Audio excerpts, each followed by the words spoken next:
सूचना कि जितने हमारे स्टेज के अगल बगल खड़े हैं कृपया बहुत सा जगह पड़ा है आप लोग आगे चल कर बैठिए। दोनों साइड से हाथ जोड़ी विनती है कि आप लोग बहुत सा जगह देखिए पूरा समय ना खाली है आप लोग चल करके बैठिए वहाँ पर और हमारे प्रोग्राम का भरपूर आनंद किए रात भर हम लोग आप लोग आनंद देते रहेंगे भरपूर आनंद देते रहेंगे। चलिए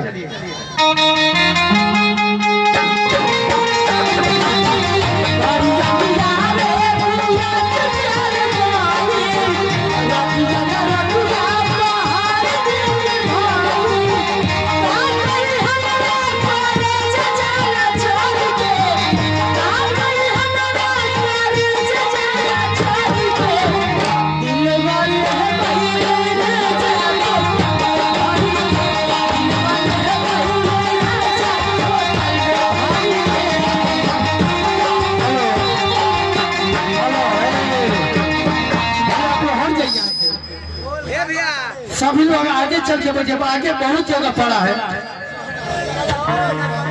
हमारे बेटिया की तरफ से आए हैं लोग कि आप लोग हट जाइए आगे चल के बैठिए आप लोग अपने गांव का इज्जत कीजिए। समियानों में ढेर जगह है बाबूजी। हाँ हाँ हाँ रेडी